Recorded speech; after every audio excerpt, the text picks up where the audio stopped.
अब खबरें देखते हैं विस्तार से। कोटद्वार विधायक रितु खंडूरी ने शहर के तमाम उन इलाकों का निरीक्षण किया जहां आपदा के कारण नुकसान हुआ है। इस दौरान उन्होंने कोटद्वार से भावर को जोड़ने वाले वैकल्पिक रास्ते का भी निरीक्षण किया। उन्होंने अधिकारियों को निर्देशित किया कि वैकल्पिक मार्ग पर 50 टन से ज्यादा भारी वाहनों को जाने की अनुमति न दी जाए।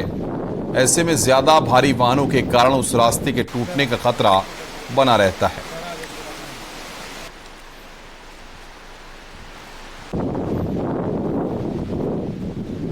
ये भी सभी जो हमारे ओनर्स हैं, इंडस्ट्रियलिस्ट्स हैं, ओनर्स हैं, फैक्ट्री ओनर्स हैं, उनसे निवेदन होगा कि यहाँ पर हम लोगों ने एक मापदंड रखा है कि 50 टन से ऊपर यहाँ से गाड़ियाँ ना निकले। तो मैं उनसे निवेदन करूंगी कि उन्हीं की बेनिफिट के लिए है, उनके फायदे के लिए है। देहरादून में डेंगू के बढ़ते मामलों के बाद स्वास्थ्य सचिव आर राजेश कुमार ने दून मेडिकल कॉलेज का जायजा लिया। न्यूज 18 लगातार डेंगू को लेकर खबरें दिखा रहा है, जिसमें कई जगहों पर लापरवाही की भी बातें सामने आई हैं और टेस्ट के नाम पर भारी भरकम चार्ज वसूलने की भी बात आई है। और अब सचिव ने दौरा किया और मरीजों से मुलाकात कर उनका हाल चाल जाना है। राज्य में डेंगू के मरीजों का आंकड़ा 600 के पार पहुंच गया है।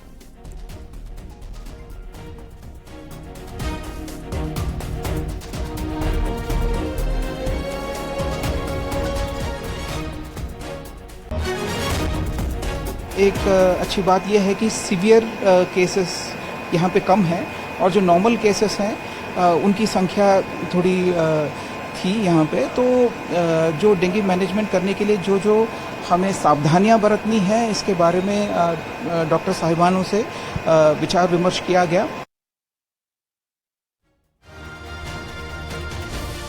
केदारनाथ में रक्षाबंधन से एक दिन पहले मंगलवार को भतूज यानी अन्नकूट उत्सव का आयोजन हुआ। अर्धरात्रि के बाद उत्सव को धूमधाम से मनाया जाएगा।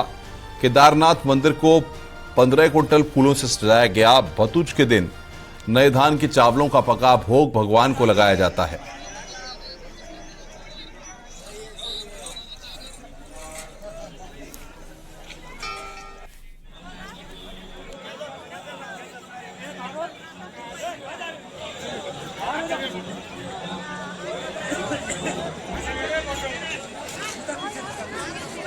तो 15 कुंटल फूलों से सजाया गया मंदिर। ये तस्वीर इस वक्त हम आपकी स्क्रीन पर दिखा रहे हैं। नए धान के चावल से भोग वहां पर बना, ये तस्वीर आप देख रहे हैं।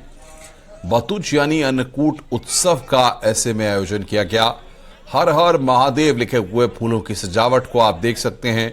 15 कुंटल फूलों से मंदिर को सजाया गया।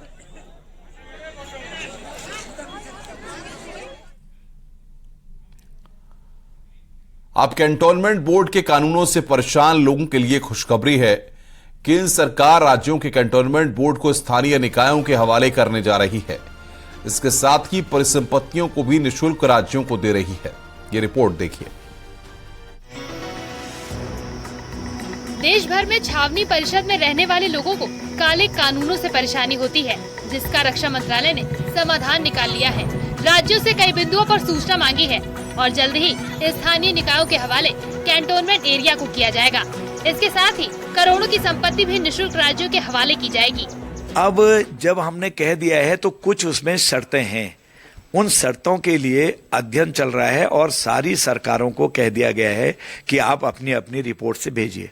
अभी तक सरकारों की रिपोर्ट्स यहाँ पर उपलब्ध नहीं हुई हैं। जैसे ही वो उपलब्ध हो जाएंगी तो उसके बाद जो उनके बिंदुओं पर खरा उतरेगा वो सिविल एरिया में जा सकता है। स्थानीय लोग केंद्र सरकार के इस फैसले से काफी खुश हैं। लंबे समय से स्थानीय स्तर से कई प्रस्ताव केंद्र सरकार को भेजे गए थे। प्रार्थना पत्र दिया है कि इसको हमको क्या कहते हैं नगर क्षेत्र में मिला दिया जाए और सभी जितने हमारे क्षेत्र के निवासी हैं वो भी चाहते हैं कि किसी तरह से हमको क्या कहते हैं सुविधा मिले। हम चाहे जो भी हो जनता को सुविधा मिलना चाहिए। रक्षा मंत्रालय देश के करीब 100 कैंटोनमेंट बोर्डों को स्थानीय निकायों में शामिल करवा रहा है। अब मंत्रालय राज्यों के प्रस्तावों का इंतजार कर रहा है। अब देखना होगा कि कब राज्य रक्षा मंत्रालय को अपना प्रस्ताव भेजते हैं और कब लोगों को इस बोर्ड से राहत मिलती है। न्यूज 18 के लिए अल्मोड़ा से किशन जोशी की रिपोर्ट।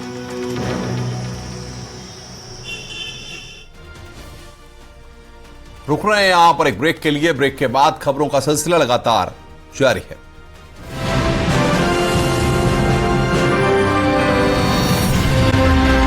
अपना उत्तराखंड के इस वक्त के बुलेटिन के साथ हाजिर हूं मैं अनुपम। प्रदेश की हर छोटी बड़ी खबरों को लेकर के सबसे पहले खबर रुड़की से। रुड़की के गंगनहर इलाके के मतलबपुर में ड्रग्स विभाग और एसओजी की टीम ने दवा फर्म में छापेमारी की है, जिसमें भारी संख्या में नकली दवाइयां पाई गई हैं। वहीं इस मामले में एक आरोपी को भी हिरासत में लिया गया है। बताया जा रहा है कि फर्म में एनिमल फूड सप्लीमेंट बनाने की आड़ में नकली दवाइयों का गोरख धंधा चलाया जा रहा है। वहीं फर्म एक छोटे घर में संचालित की जा रही है, जिसको सील किया गया है। ये दवाइयां कहां सप्लाई की जाती थी, जिसकी जानकारी फिलहाल जुटाई जा रही है।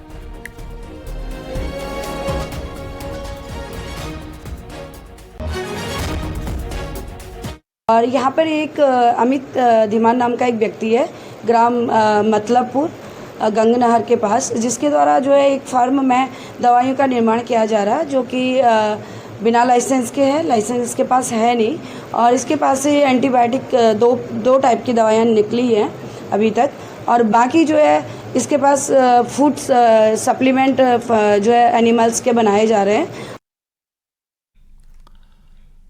बागेश्वर से बड़ी खबर है। यहां पर गरुड़ इलाके में गुलदार का आतंक है और गुलदार की दहशत के चलते प्राइमरी स्कूल को 3 दिन के लिए बंद कर दिया गया है। बीते दिनों एक छात्रा पर गुलदार ने हमला किया था और गुलदार के हमले में छात्रा गंभीर रूप से घायल हुई है। स्कूल के पास ही गुलदार बार बार नजर आ रहा है और ग्रामीणों के साथ ही बच्चों में भी गुलदार की दहशत है। लिहाजा डीएम और सीओ ने स्कूल बंद रखने के आदेश जारी किए हैं।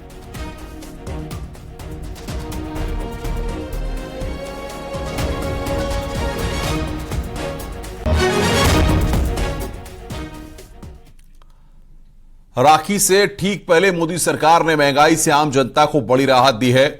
मोदी कैबिनेट ने सभी लोगों के लिए घरेलू गैस सिलेंडर 200 रुपए सस्ता कर दिया है। कैबिनेट में घरेलू गैस सिलेंडर को 200 रुपए सस्ता करने को मंजूरी दी गई है। यानी अब आम जनता को सिलेंडर के लिए 1100 रुपए की जगह 900 रुपए देने होंगे। वहीं गरीब तबके को घरेलू गैस सिलेंडर करीब 700 रुपए का मिलेगा, क्योंकि गरीब तबके को 200 रुपए की सब्सिडी पहले से ही दी जा रही थी। सीएम पुष्कर सिंह धामी ने इसके लिए पीएम मोदी का आभार जताया है।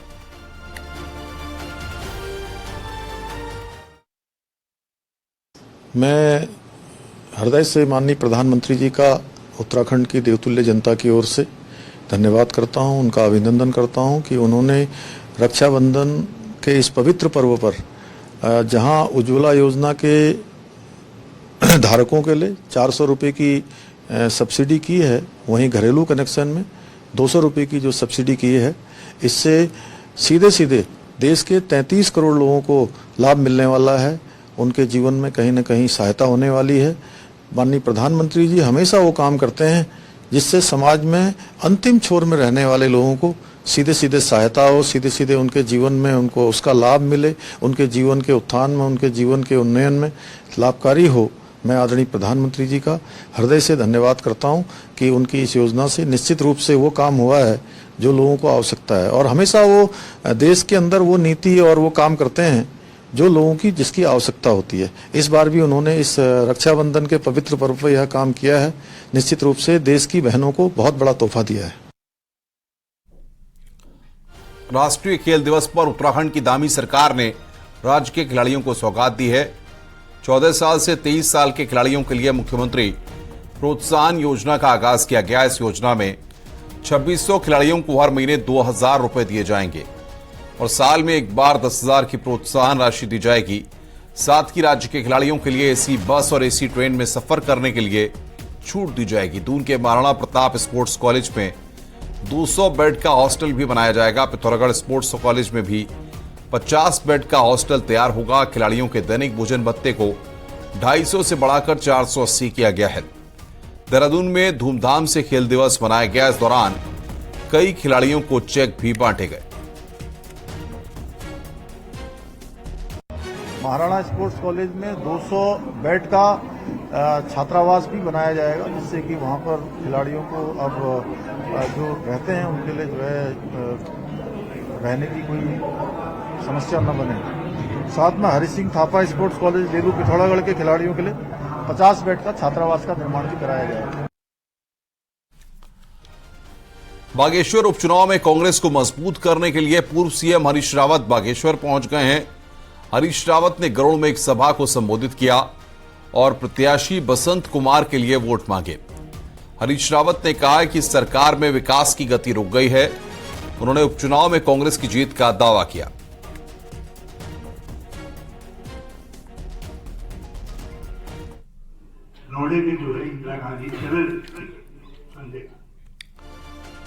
बागेश्वर उपचुनाव को चुनाव प्रचार अंतिम दौर में चल रहा है। वहीं बीजेपी के लिए आज कैबिनेट मंत्री सतपाल महाराज भी बागेश्वर पहुंच गए हैं। सतपाल महाराज ने यहां बीजेपी प्रत्याशी पार्वती दास के लिए वोट मांगे और बागेश्वर में विकास का वादा किया। भारतीय जनता पार्टी पिथौरागढ़ में चीन और नेपाल बॉर्डर को जोड़ने वाली सड़कों का बुरा हाल है। हालात ये हैं कि बॉर्डर की चारों घाटियों का शेष दुनिया से संपर्क पूरी तरह कटा है। सामरिक नजरिए से अति अहम इन सड़कों की दुर्दशा को लेकर अब रक्षा मंत्रालय गंभीर नजर आ रहा है।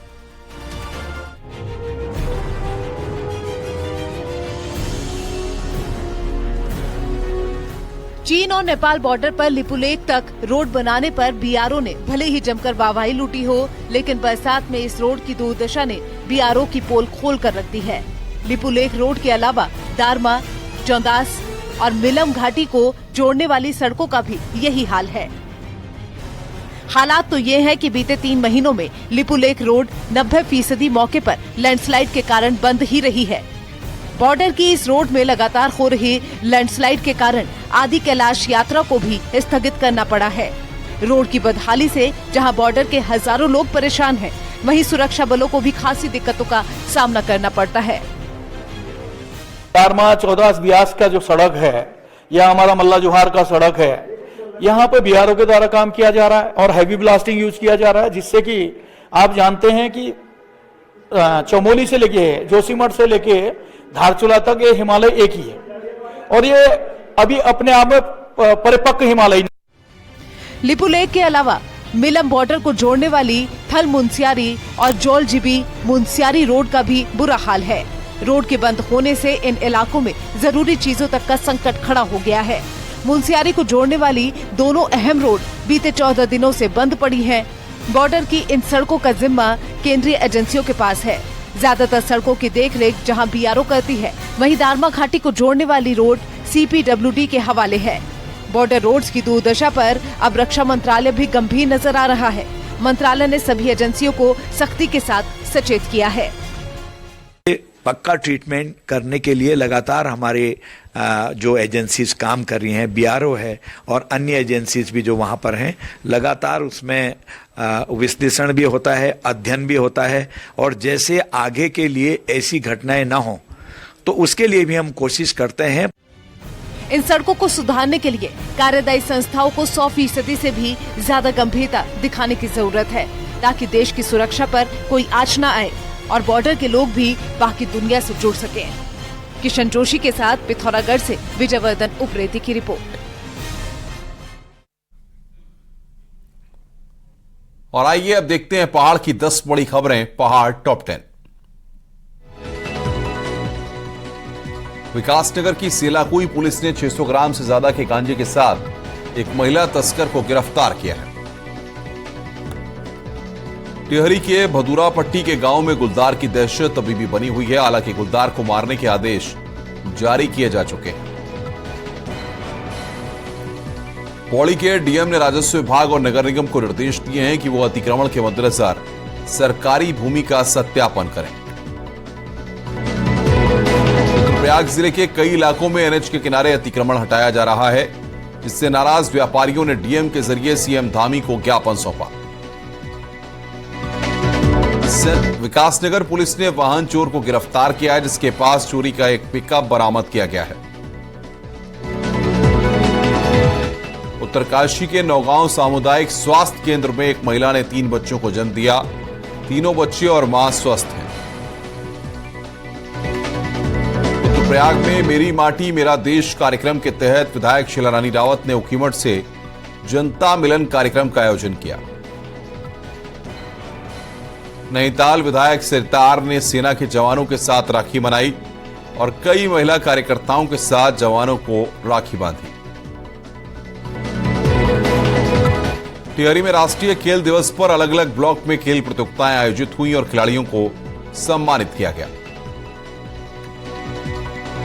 जोशीमठ में आयोजित खेल महोत्सव में स्कूली बच्चों ने रंगारंग कार्यक्रम की प्रस्तुति दी। इसके साथ कई प्रतियोगिताओं का भी आयोजन किया गया।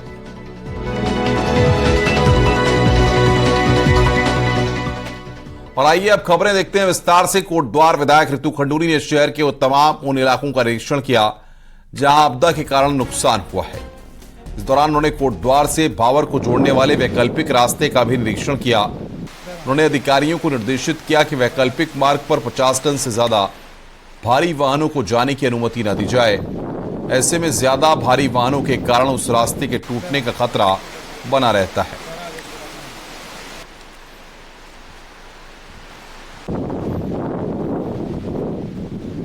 ये भी सभी जो हमारे ओनर्स हैं, इंडस्ट्रियलिस्ट हैं, ओनर्स हैं, फैक्ट्री ओनर्स हैं, उनसे निवेदन होगा कि यहाँ पर हम लोगों ने एक मापदंड रखा है कि 50 टन से ऊपर यहाँ से गाड़ियाँ ना निकले।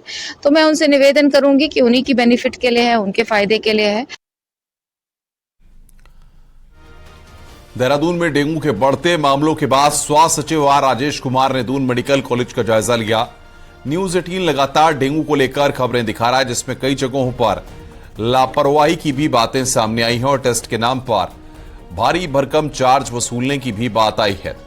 और अब सचिव ने दौरा किया और मरीजों से मुलाकात कर उनका हाल चाल जाना है। राज्य में डेंगू के मरीजों का आंकड़ा 600 के पार पहुंच गया है।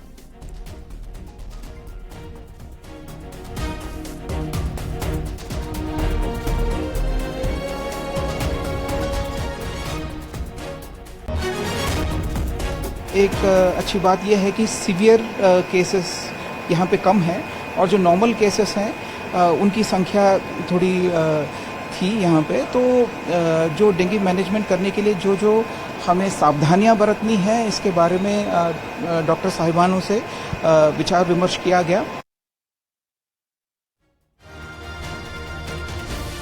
केदारनाथ में रक्षाबंधन से एक दिन पहले मंगलवार को भतूज यानी अन्नकूट उत्सव का आयोजन हुआ। अर्धरात्रि के बाद उत्सव को धूमधाम से मनाया जाएगा। केदारनाथ मंदिर को 15 क्विंटल फूलों से सजाया गया। भतूज के दिन नए धान के चावलों का पका भोग भगवान को लगाया जाता है।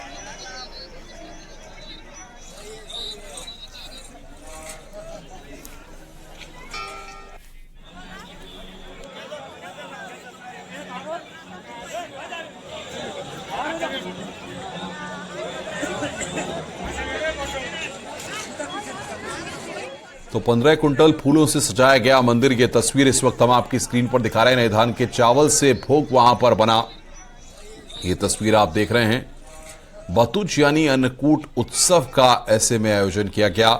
हर हर महादेव लिखे हुए फूलों की सजावट को आप देख सकते हैं। 15 क्विंटल फूलों से मंदिर को सजाया गया।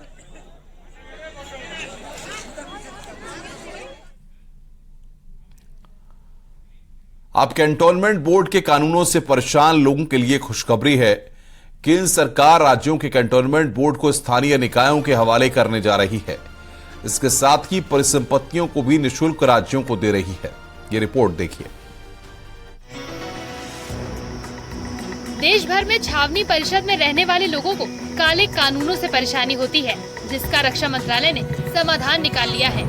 राज्यों से कई बिंदुओं पर सूचना मांगी है और जल्द ही स्थानीय निकायों के हवाले कैंटोनमेंट एरिया को किया जाएगा। इसके साथ ही करोड़ों की संपत्ति भी निःशुल्क राज्यों के हवाले की जाएगी। अब जब हमने कह दिया है तो कुछ उसमें शर्तें हैं। उन शर्तों के लिए अध्ययन चल रहा है और सारी सरकारों को कह दिया गया है कि आप अपनी अपनी रिपोर्ट से भेजिए। अभी तक सरकारों की रिपोर्ट्स यहाँ पर उपलब्ध नहीं हुई हैं। जैसे ही वो उपलब्ध हो जाएंगी तो उसके बाद जो उनके बिंदुओं पर खरा उतरेगा वो सिविल एरिया में जा सकता है। स्थानीय लोग केंद्र सरकार के इस फैसले से काफी खुश हैं। लंबे समय से स्थानीय स्तर से कई प्रस्ताव केंद्र सरकार को भेजे गए थे। प्रार्थना पत्र दिया है कि इसको हमको क्या कहते हैं नगर क्षेत्र में मिला दिया जाए और सभी जितने हमारे क्षेत्र के निवासी हैं वो भी चाहते हैं कि किसी तरह से हमको क्या कहते हैं सुविधा मिले। हम चाहे जो भी हो जनता को सुविधा मिलना चाहिए। रक्षा मंत्रालय देश के करीब 100 कैंटोनमेंट बोर्डों को स्थानीय निकायों में शामिल करवा रहा है। अब मंत्रालय राज्यों के प्रस्तावों का इंतजार कर रहा है। अब देखना होगा कि कब राज्य रक्षा मंत्रालय को अपना प्रस्ताव भेजते हैं और कब लोगों को इस बोर्ड से राहत मिलती है। न्यूज़ 18 के लिए अल्मोड़ा से किशन जोशी की रिपोर्ट।